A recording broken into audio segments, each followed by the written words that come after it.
ഞാൻ ഒരു കാലത്തും ഒരു സംഘടനകളുടെയും സഹായം അങ്ങോട്ട് പോയി ചോദിച്ചിട്ടില്ല. കോൺഗ്രസും UDF എന്നെ സഹായിക്കുമെന്ന് പറഞ്ഞു. അതെന്താ, അത് സഹായിക്കട്ടെ. കോൺഗ്രസുമായി ചേർന്നല്ലേ തമിഴ്നാട്ടിൽ CPIM അസംബ്ലി ഇരിക്കുന്നത്? അല്ല, ഒരുമിച്ചല്ലേ മത്സരിച്ച്? ആണോന്ന്? ആണ്. ഇന്ത്യ മുന്നണിയുടെ ഭാഗമല്ലേ ഇവരെല്ലാം? ബംഗാളിൽ CPM ഉം കോൺഗ്രസും ഒറ്റക്കെട്ടായി മത്സരിച്ചു. 1800 സഖാക്കളെയാണ് കൊണ്ടത് കോൺഗ്രസ് ഭരിച്ചപ്പോൾ. 11 വർഷം അനിന്തരാവസ്ഥ കവർ ചെയ്ത് അർത്ഥ ഫാസിസ്റ്റ് ഭീകരവാഴ്ച.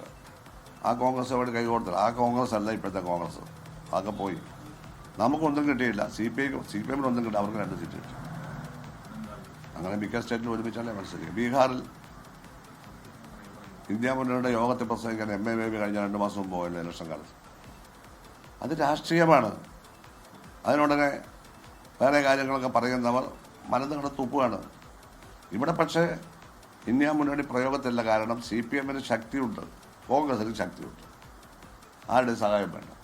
അതുകൊണ്ടാണ് തമ്മിൽ മത്സരിക്കുന്നത്. നാളെ BJP അങ്ങ് വളർന്ന് വലുതാവും അങ്ങ് സങ്കല്പിക്കും. നടക്കുന്ന കാര്യമാണെന്നല്ല. അപ്പോൾ അവരെ നേരിടാൻ ഇവിടെ ഇന്ത്യ മുന്നണി ഉണ്ടാവുമെന്നാണ് ഉറപ്പല്ലേ? ഉണ്ടാവില്ലേ? അങ്ങനൊരു സാഹചര്യം ഇപ്പം ഇല്ല. അതുകൊണ്ടാണ് ഒന്നാവാത്തതാണ്. ഇതൊന്നും രാഷ്ട്രീയമായി വിലക്കിയതല്ല. കേരളത്തിൽ ഇല്ല. പക്ഷേ CPM-ന് ഞാൻ പുറത്തു പോയതല്ല, സ്വയം ഒഴിഞ്ഞതാണ്. മെമ്പർഷിപ്പ് പുതുക്കാതിരുന്നതാണ്. അല്ല, എന്നാലും പുറത്താക്കാമെന്ന് ഞാനും കുറ്റമൊന്നുമില്ല. കാരണം അതിനകത്ത് പാർട്ടി നിൽക്കുമ്പോൾ തന്നെ ആക്ഷേപിക്കുക, അവഹേളിക്കുക, അച്ഛന് പറയുക, ഇതൊക്കെയാണ് നടന്നുകൊണ്ടിരുന്നത്. അതിനകത്ത് അത് ശരിയല്ല. മൊത്തത്തിൽ അതിൻ്റെ മൂല്യശോഷണം വന്നു. ആലപ്പുഴ കാര്യം പറയുന്നത് ഞാൻ ഒഴിയും. വെളിയിൽ വന്നതിന് ശേഷമാണ് സ്ഥാനാർത്ഥിയായത്. അല്ല, അതിനകത്ത് ഒന്നുകൊണ്ടല്ല. എല്ലാ രാഷ്ട്രീയ മര്യാദകളും പാലിച്ചുകൊണ്ട് ജനങ്ങൾക്കറിയാതെ വോട്ടെടുമ്പോൾ അറിയാം. കേട്ടല്ലോ.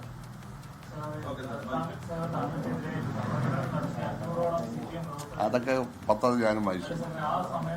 ഞാൻ ആരുടെയും പേരൊന്നും കൊടുത്തിട്ടില്ല. എനിക്കറിയില്ല. അവരുടെ അടുത്ത കേസ്.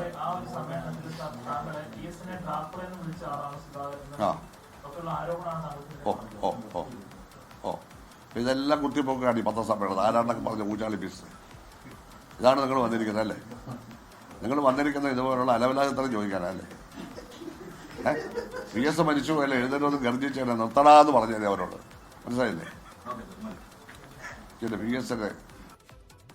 PS പാർട്ടിക്കകത്ത് പല നിലപാടുകളും ഞങ്ങൾ എടുത്തിട്ടുണ്ട്. പാർട്ടിക്ക് വേണ്ടി എല്ലാ നിലപാടും. അതാരായാലും ശരി പാർട്ടിക്കെതിരായിട്ട് വന്നു കഴിഞ്ഞാൽ അന്ന് ഞങ്ങൾ ഫൈറ്റ് ചെയ്തിട്ടുണ്ട്. അങ്ങനെ ഒരു ഫൈറ്റോ വല്ല ഇപ്പോൾ ഉണ്ടോ? എൻ്റെ അച്ഛനെ വിളിച്ചെന്തിനാണെന്ന് പാർട്ടി നിന്നപ്പോൾ എൻ്റെ അച്ഛനെ വിളിച്ചെന്തിനാണ്?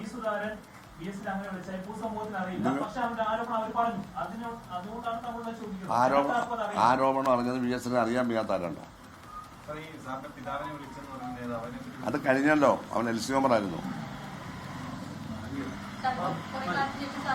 വിളിച്ചെന്നുള്ള സത്യമല്ലേ? ലോക്കൽ കമ്മിറ്റി വരെ അത്തരക്കാരും നിറഞ്ഞു നിൽക്കുന്നത്. അതാണ് പൊളിറ്റിക്കൽ ക്രിമിനലിസം. ഞാൻ പറയുന്നത് വെറുതെ അല്ല. എൻ്റെ ആണ്. ഇതൊന്നും മറയ്ക്കാനൊന്നും കൈരളിയെ കൊണ്ടൊന്നും നടക്കില്ല. കൈരളി പണ്ടത് ചെയ്ത് ഇപ്പം തുടങ്ങിയത്. അങ്ങനെ ഞാൻ പാർട്ടി മാറിയതുകൊണ്ടാണ്. അല്ല, പറയില്ല. നിങ്ങൾ പറഞ്ഞോ, എനിക്ക് കൊണ്ടേയിരിക്കും. നിങ്ങൾ പറഞ്ഞോ. ഷാജഹാനൊന്നും പറയേണ്ട കാര്യമില്ല. എന്നോട് ചോദ്യം ചോദിച്ചാൽ മതി. അതാ ഞാൻ പറഞ്ഞത്. ഷാജഹാനെന്ന് പറയേണ്ട ഒരു കാര്യമില്ല. അറിയില്ല. MJ ജോബ് എൻ്റെ വീട്ടുകാരുടെ ആളില്ല, എൻ്റെ കുടുംബത്തിലെ ആളല്ല. എന്നും എനിക്ക് ആ പോയിൻ്റൊന്നും കാര്യമില്ല. ഞാൻ അതിനൊന്നുമല്ല. എൻ്റെ ചോദിക്കാനുള്ളത് ചോദിച്ചോ. MJ ജോബും മറ്റതും മറിച്ചൊന്നും എന്നോട് ചോദിക്കണം. അതിന് ആ സമയമില്ല. എന്നോട് എന്തെങ്കിലും ചോദിക്കാനുണ്ടോ?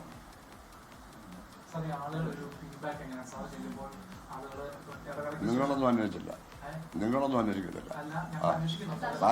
സ്ഥാനാർത്ഥികൾ തന്നെയാണോ പറയേണ്ടത്? അല്ല, സ്ഥാനാർത്ഥികൾ തന്നെയാണോ ഞാൻ ജയിക്കുമെന്ന് പറയേണ്ടത്?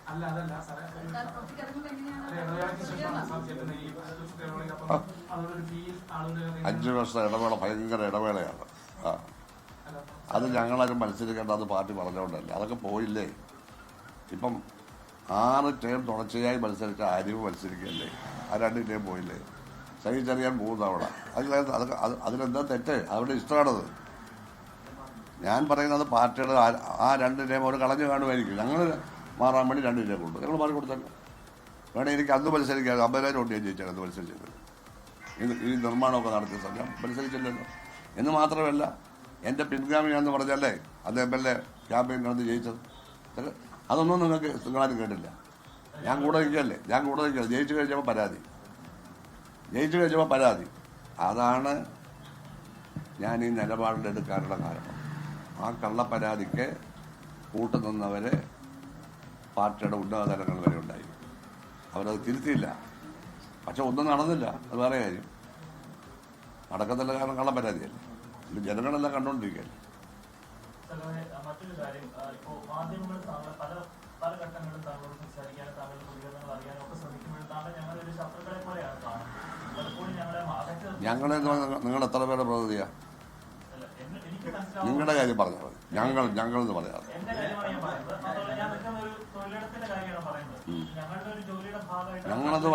ഞങ്ങളെന്ന് പറയണ്ട, നിങ്ങളുടെ കാര്യം പറഞ്ഞാൽ മതി. അല്ല പറയേണ്ടതില്ല. ഇല്ല, അതിന് മറുപടി ഇല്ല. നിങ്ങളുടെ കാര്യം പറയാം.